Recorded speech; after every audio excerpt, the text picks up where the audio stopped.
does it feel like Mania season yet? I said, does it feel like Mania season yet? Oh my God. Okay, we're going to talk about Mania season because this thing's like just around the corner. And in my personal opinion, I'll say my personal opinion because I look around, some people are hyped. Me, let's just talk about the card, the situation that we were in with the main event. Roman Reigns versus CM Punk and Cody Rhodes versus Randy Orton. Which should be the main event of night 2? In my opinion, it should be Randy Orton and Cody Rhodes, in my opinion. But let's talk about the two builds. Roman Reigns and CM Punk. We've had what people are calling in these streets promo battles now, trying to claim that promos are rap battles. My God. I never heard a rap battle go so soft to where, this is kindergarten rap battles if we're talking about that. There's been a lot of argument on who's been winning the back and forth and all this. Now, CM Punk is already tainted for me, so half the time when I'm listening to him cut a promo, talking his shit. Also, I hate when he halfway breaks kayfabe. Just this past Monday Night Raw, this guy's talking about how, in this business, he's talking to the crowd.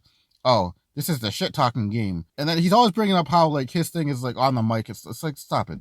Like, these guys aren't saying anything. I haven't really been too hype about this CM Punk title reign, not gonna lie. Everybody who does their best work as a heel seems to not want to turn heel except Randy Orton just recently turned heel. And even with him, that promo he cut in his chair talking about, dog, what's Orton? He's like 45 or something. You are at a stage in your life where we should be past the voices stage in your character. How the hell the voices were just like gone for years and now it just come back now? Because apparently Cody Rhodes refused to turn heel again. If that's the case, or if that's just the company saying that they can't turn Cody Rhodes heel, because another argument I keep hearing, who's going to go on Jimmy Kimmel and the late night shows? There's no one else that could do this. Bro, there's a few people that could have done it, but you just haven't built them to be that in this time that you could have been. So Cody Rhodes versus Randy Orton. I think Cody Rhodes might lose this because, like I said in my other video, it seems like they're trying to build this guy's stats to catch up with the greats, I guess, in how many world title wins that this guy has. Don't be surprised if he loses the belt. Randy has a little bit of a run, but then the story is, how does Cody get it back? Because if Randy loses here and then that's just it, then what's Randy go on to do after this? I wish I could see the alternate timeline of what happens where we are today if we did get Rock versus Roman at WrestleMania, was it 40?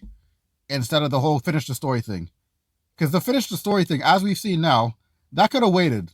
But yeah, if we had Rock versus Roman, the way how they went about it is what screwed over the situation more so than the idea of Rock versus Roman taking precedent over Cody versus Roman. I think that's what made people mad more than anything. But if we did get Rock versus Roman, I think we would be in a better spot today. And now we might not ever get it, which is another problem because this isn't the first time WWE keeps doing this. They keep sitting on stuff that they should be doing now.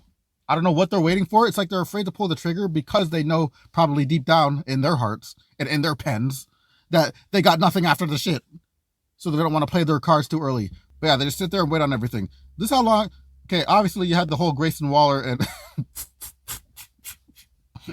I'm sorry. But the fact that Grayson Waller and Austin Theory teased a breakup for that long and teased Austin Theory going face for him to just end up in the division is just funny to me. But anyways, another thing they're dragging out. Let's talk about the whole Kabuki Warriors situation. Asuka bullying Kairi Sane. Now, they stifled the momentum of this when Kairi stands up to Asuka, because this is obviously where they're trying to go with this. Or whatever. Maybe she's going to get saved by Io at this point. Who knows? But let's say they're going to go with Kairi stands up to Asuka. This is not going to hit as much as they think it's going to hit. I feel like they think this is going to hit as much as Sami Zayn turning on, or like standing up to Roman or whatever with the chair shot. This is not going to be that. They already stifled the momentum of this thing way back at, like, for the sake of War Games, because Becky Lynch joined the team or whatever. And then since then, when they picked it back up weeks and weeks after, because there was a momentum break in between that of non-continuity, but then when they picked it back up, they just, kind of had them doing the same thing. Kairi loses or Asuka loses, and then Kairi gets blamed. Asuka abuses Kairi. We're just going to keep running that. Like, this whole storyline in the writer's room is like one bullet point, and they just kept running that same bullet point for months now.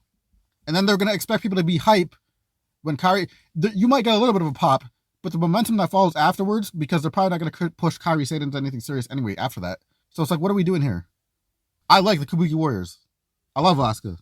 which is another reason why when they had the women's gauntlet match on Raw to see who's going to contend for the IC championship versus AJ Lee, I actually did not want Asuka to win because I knew whoever won that gauntlet was just signing up to lose to AJ Lee. And I would rather Asuka lose to Bayley like how she did in that match than Asuka lose to AJ Lee. If Asuka lost to AJ Lee, oh my God. I'm glad that match, the championship match, didn't happen at Mania also, because that's another thing. Like I've been screaming, Asuka needs at least one WrestleMania win before she retires, and they keep setting her up around this time to be either a heel or just like in a losing situation where she has to lose. Because now I'm seeing rumors that it might be Kabuki Warriors versus Bayley and Lyra or some shit, which is another situation where Asuka has to lose again because of their freaking storytelling. Their whack-ass fucking Dr. Seuss-ass storytelling. Green eggs and ham is better than this. What are we doing? Oh my God. This is what you people like. And then you get mad at me for liking better in-ring. All I'm saying when I've ever said that is that in-ring, you do not neglect it for the sake of mediocre storytelling. You guys acting like we're writing fucking cinema. Shakespeare. That's never been the case. That's been the case for a long time. We haven't had a good story like to that level since the Bloodline story. What are we talking about? You guys don't even notice you're watching the same shit. The same storylines repeated. CM Punk versus Drew McIntyre for the freaking bracelet. Solo Sikoa versus Roman Reigns for the Ulafala. Solo Sikoa and the MFTs versus the Y6 for the freaking lantern. What are we doing? It's the same story. Here, give me your object. Oh, let's confiscate it real quick. This is peak storytelling to you theater kids out there. This is where we're at. Now I gotta watch what they think they're building up to be cinema.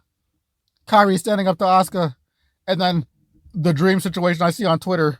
Oh, Kairi goes up against Asuka at WrestleMania, and then Kairi win. What? So we're setting her up to lose again, huh? I can't. Next Mania season is gonna be interesting because that's the Saudi one, I think. So it's either gonna be the worst thing ever or the best thing ever. Well, not best thing ever, but better than this year. I don't know which direction that's gonna, like, the whole Saudi factor is gonna do in that. Oh my gosh. Let me wrap this up. I don't even know what my closing thoughts are. Hold on, let me go speak to creative to see what my closing thoughts are. Okay, so I went to creative and they had nothing for me. So I guess I just hope that this WrestleMania surprises us and it's actually better than my expectations. Yeah. Shouts to everybody. I'm going to work.